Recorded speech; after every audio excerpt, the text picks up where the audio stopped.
Arichi Oda's story, One Piece, in its entirety features many references to in-real aspects of our world.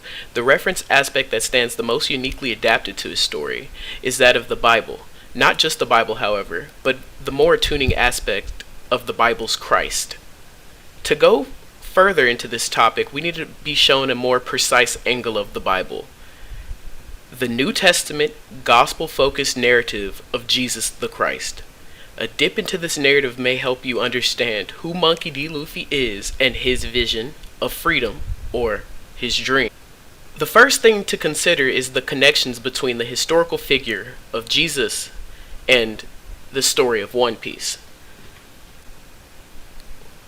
Throughout the story, a character known as Joy Boy is mentioned repeatedly, with the characters in the story depicting him as being between a legend and a historical figure when referring to him.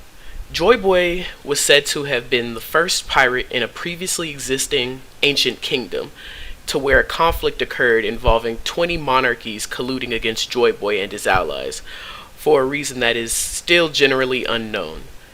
The result of this conflict was the Void Century, the creation of the world government, and the multitude of poneglyphs. These poneglyphs have been one of the sole ways that Joy Boy has been able to remain historically relevant, rather than a myth, which makes him a big part in spreading his awareness to others. Joy Boy off the base has taken many traits that make him the One Piece equivalent to Jesus. First, Joy Boy is said to have been a normal being, perhaps a human or giant, Lunarian, we don't really know, that was sent to represent a deity known as Sun God Nika, which he took the place of. This can be compared to Jesus, with him being the representative for the Father God, and depending on your interpretation of the biblical literature, can be seen as God. There's also a connection between Joy Boy and Jesus because of who they are stated to represent. They're both in a unique position to where they can be simultaneously seen as legends and historical figures. Jesus and Joy Boy have a historical context as seen with the New Testament of the Bible and the poneglyphs respectively, but additionally have a legendary one, as seen with the story surrounded with Jesus's and Joy Boy's both speculated returns in legend.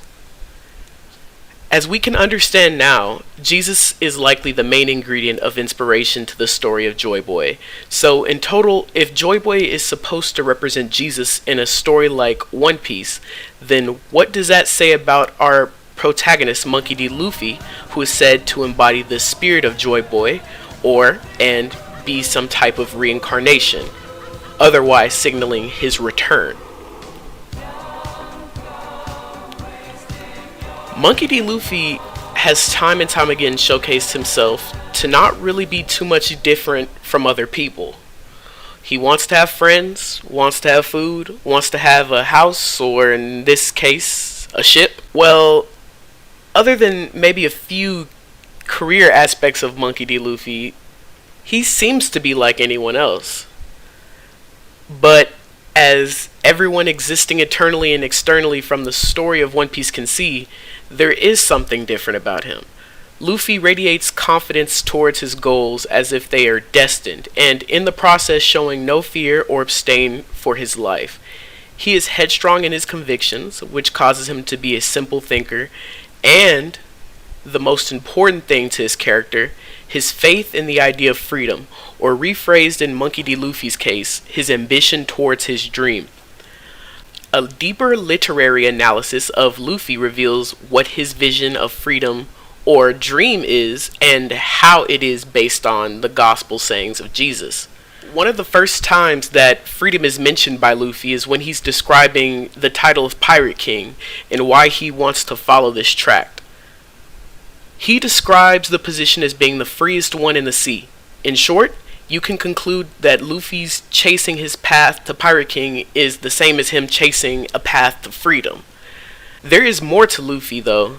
He does not simply chase his dream, but he ensures that everything goes according to his vision.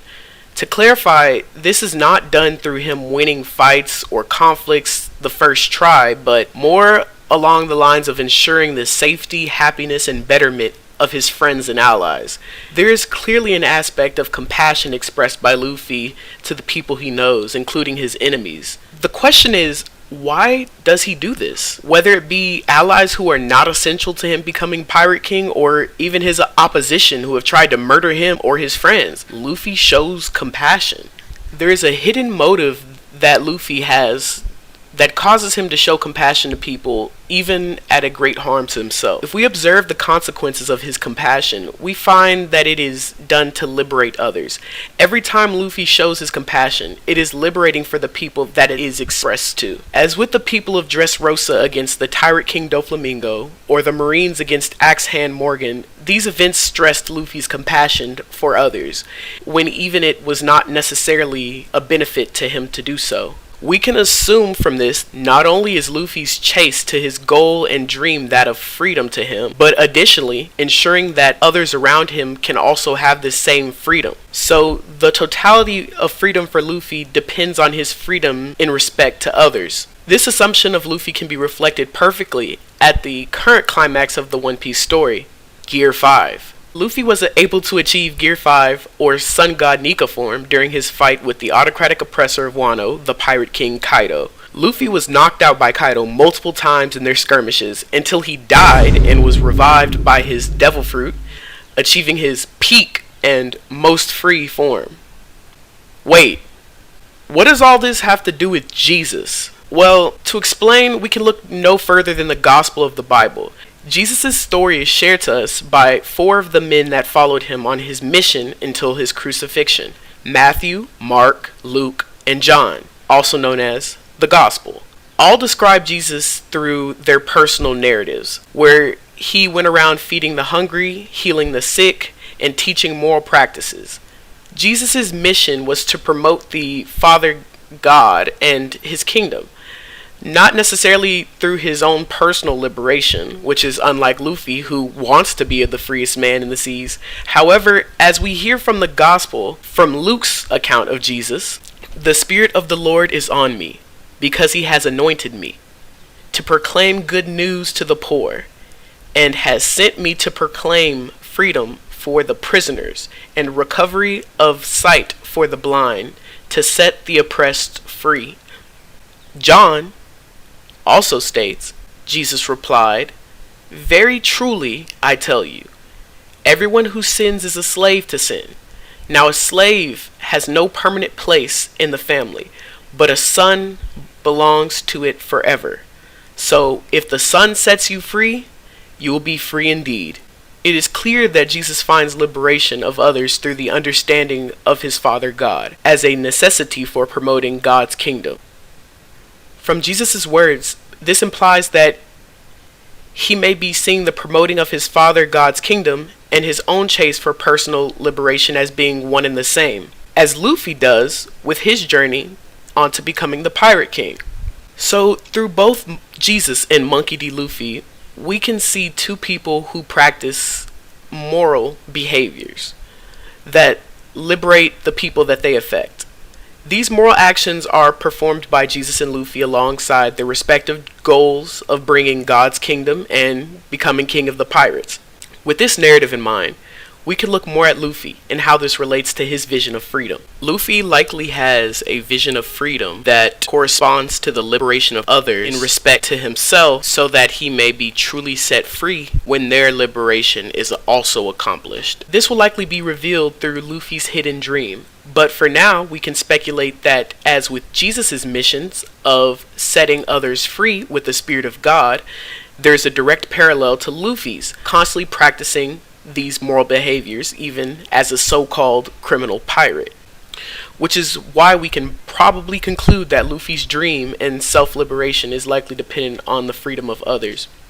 Even as we look at One Piece chapter 1118, with the character Joey Bonnie, we understand that she is, because of her father Kuma, has the ideas of Sun God Nika returning and liberating the peoples. The story at this point in time has suggested that this Nika is our main character Luffy, who is a retelling of Joy Boy, who is a representative for Sun God Nika.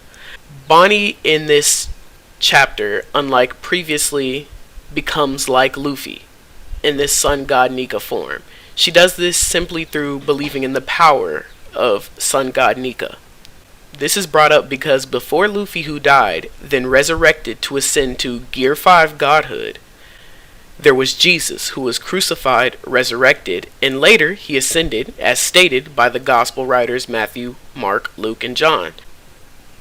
With the loud cry, Jesus breathed his last. The curtain of the temple was torn in two from top to bottom, and when the centurion who stood there in front of Jesus saw how he died, the angel said to the woman, "Do not be afraid, for I know that you are looking for Jesus who was crucified. He is not here. He has risen, just as he said. Come and see the place where he lay. Then go quickly and tell his disciples, he has risen from the dead and is going ahead of you to Galilee. There you will see him. Now I have told you."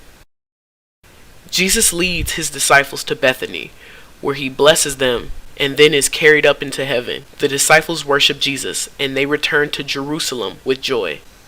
In other words, Jesus has achieved godhood, at least in the eyes of his disciples, whom say, "Dear friends, now we are the children of God, and what we will be has not yet been made known. But we know that when Christ appears, we shall be like him, for we shall see him as he is." All who have this hope in him purify themselves, just as he is pure.